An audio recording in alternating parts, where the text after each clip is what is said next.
Bonjour à tous et bienvenue dans le quart d'heure politique. Dernière ligne droite pour les candidats en lice à la teste de bûche. Je reçois aujourd'hui Jean-Jacques Ayroles, le maire sortant. Jean-Jacques Ayroles, bonjour. Bonjour. Merci d'être venu sur notre plateau d'Actu Bassin TV dans l'émission du quart d'heure politique. Alors, petite analyse de ce premier tour des élections municipales. Quel bilan en tirez-vous ? Le bilan, déjà une grosse abstention, 59% Presque d'abstention. 59, ouais.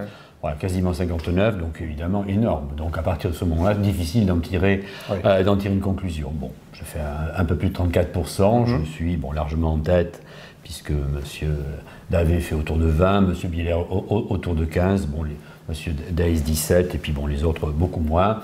Voilà, donc surtout l'abstention. Voilà. On peut pas tirer une grosse conclusion. Oui. Et même s'il y a coalition entre M.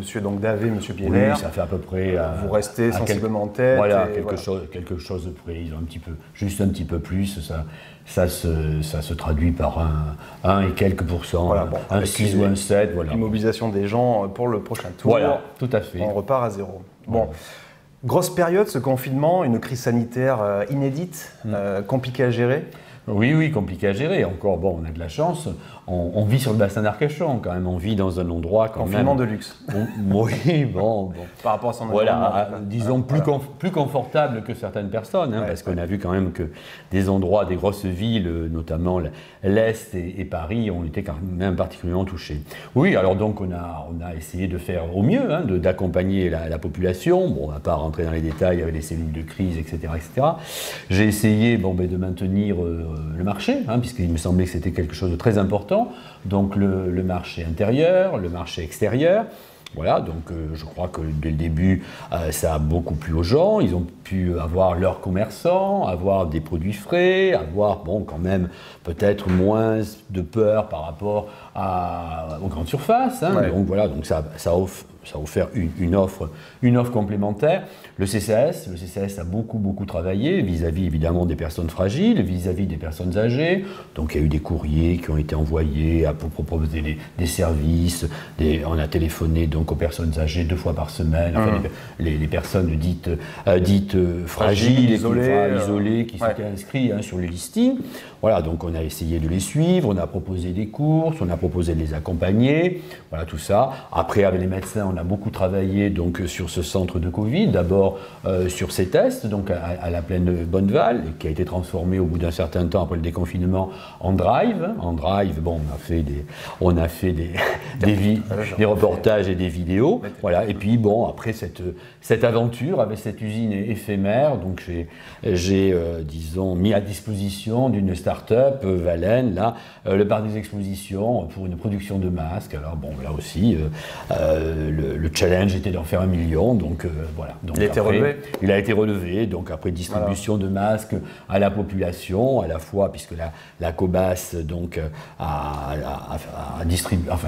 payé un certain nombre de masques, après le conseil départemental, la métropole, voilà, donc tout ça on a essayé d'accompagner au mieux les gens. Oui, bien sûr. Alors je ne sais pas si vous vous souvenez, mais lors de ce premier tour, notre dernier échange, on était, moi le premier, un petit peu sceptique sur cette épidémie. On ne savait pas trop où on allait.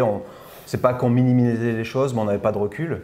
Ça a changé votre façon de voir les choses. Est-ce que ça a apporté des choses en plus vous avez mis le doigt sur des petites choses comme ça que vous n'aviez pas imaginées peut-être Imaginez. On parle des gens isolés, plus faibles que d'autres. Est-ce que ça a modifié un petit peu votre conception du social ou Non, ça met toujours le phare sur certains points. Ouais. Les plus fragiles, les personnes âgées, parce qu'on a vu évidemment que, surtout avec les EHPAD, c'est des gens qui ont été beaucoup touchés. Non, après vous savez, en 95, j'ai commencé, disons, en état adjoint du social, c'est quelque chose dont je suis toujours très proche.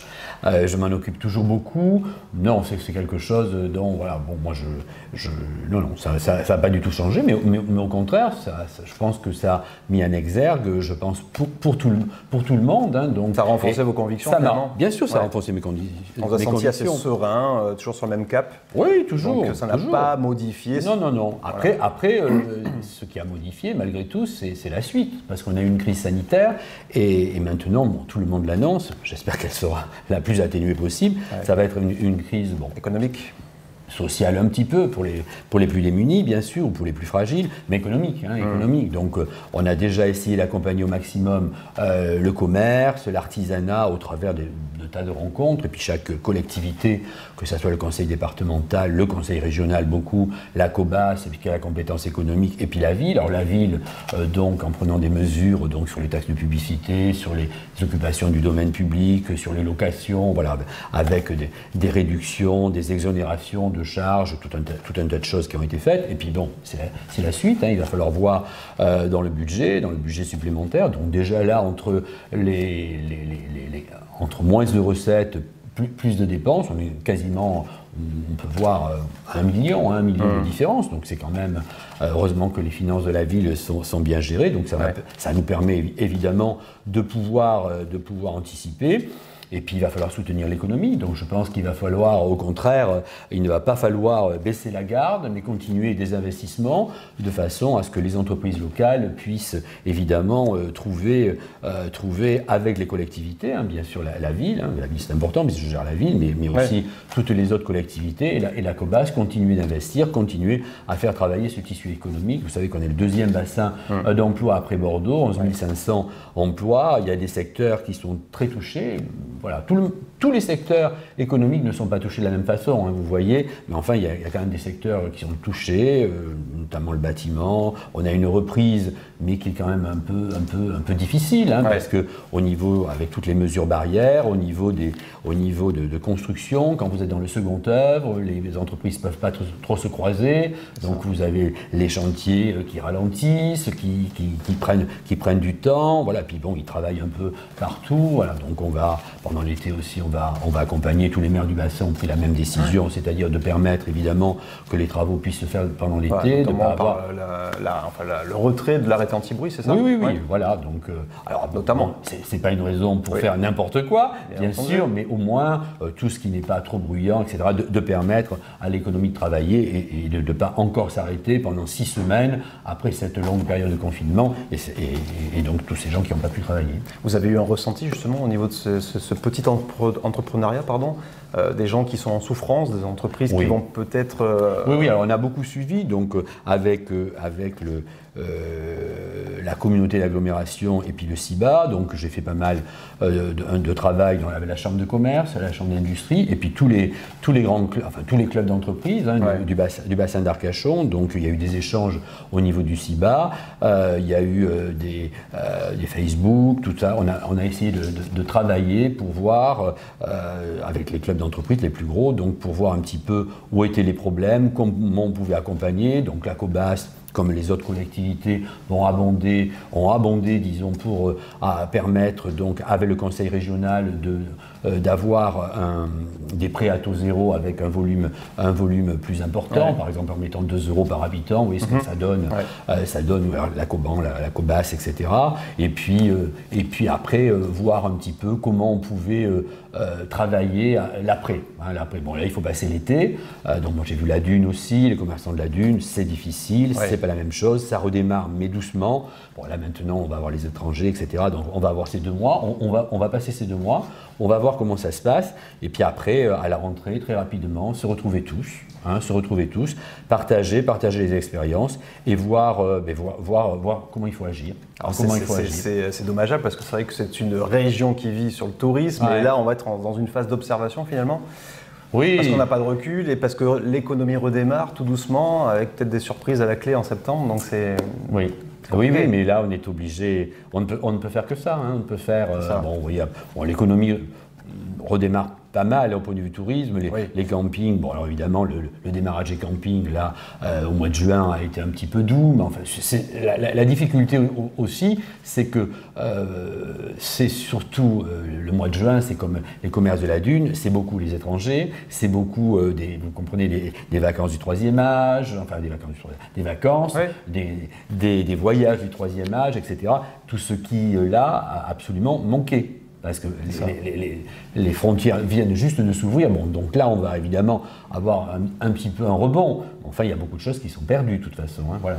On sait bien qu'il y a certains types de commerce, ce qui n'a pas été consommé, vous ne le consommez pas 2 fois. Bon, il y en a d'autres où évidemment, des choses se rattrapent. Donc c'est là qu'on va voir. Je crois que là, maintenant, quasiment le déconfinement et toutes les mesures successives gouvernementales font que là, je crois qu'on a toutes les conditions requises pour que le commerce, et puis tous les appels qui ont été faits sur d'avoir un commerce en France, de rester assez local. On a la chance d'avoir quand même une région, le sud-ouest, qui est avec toute notre nature, les plages, le bassin, etc., très très très attractive. Voilà, j'espère que ces 2 mois vont bien se passer, mais bon, on sait quand même très bien, et puis quand même... Vous avez sur un redémarrage optimisé, on l'a vu hier avec après, une forte affluence, ça vient peut-être du local là aussi en termes de tourisme, mais au moins ça vient. Oui, au moins ça vient. Voilà. Après, vous avez vu toutes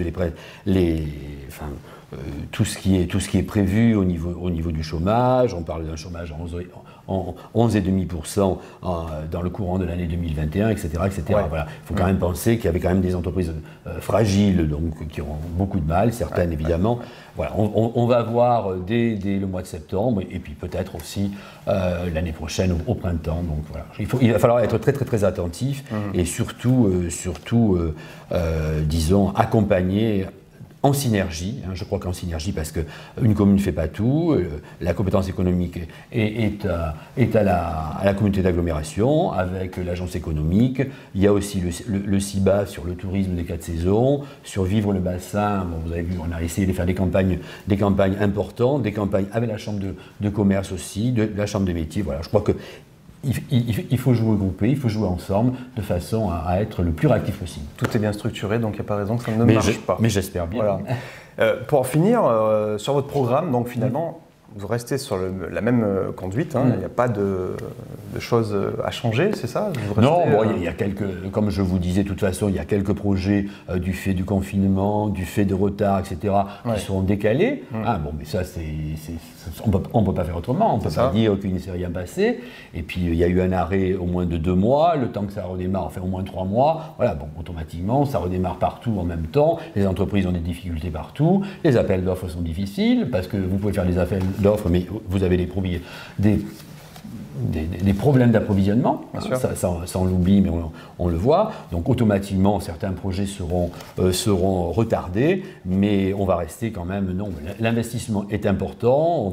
On va faire travailler les entreprises locales. Voilà, ça, je crois qu'il faut surtout pas oublier ça. C'est quand même capital pour l'économie de notre région. Vous êtes content de votre nouvelle équipe? Tout à fait. Partiellement, si ce n'est vraiment aux 2 tiers nouvelles. Aux 2 tiers nouvelles, oui. Donc, avec tout le monde s'est mobilisé derrière vous pendant ce confinement. Oui, ça a été parfait. L'équipe est très, très diverse, de divers horizons, beaucoup de jeunes. J'ai senti qu'il y avait une volonté énorme. Voilà. L'équipe est vraiment très, très unie. Elle a la volonté, et puis je crois qu'elle est passionnée. Elle est passionnée donc par ce nouveau challenge. Voilà. Eh bien écoutez, on vous souhaite de le relever avec brio. On va vous laisser la minute de la fin. Oui, écoutez... Je vais vous laisser vous présenter tout seul. Bien, écoutez, nous sommes à quelques jours de ce deuxième tour. Alors, je crois que ce deuxième tour n'a que trop duré, quasiment 3 mois. Je crois que maintenant, toutes les conditions sont requises pour aller voter. On a un déconfinement. Je crois qu'il faut être absolument serein. Il ne faut pas avoir peur. Une démocratie doit vivre. 59% d'abstention, c'est absolument impossible. Donc moi, j'incite évidemment les gens à venir voter. Il y aura absolument toutes les garanties. Il y aura des masques, des produits hydroalcooliques. Tout sera parfaitement organisé. Donc voilà, la démocratie doit passer. Je suis absolument confiant pour ce 3e mandat. Et donc je vous invite à venir voter et à faire voter donc le 28 pour mon équipe, Jean-Jacques Hérol, la confiance, voilà, et me renouveler une nouvelle fois la confiance. Voilà, je vous remercie.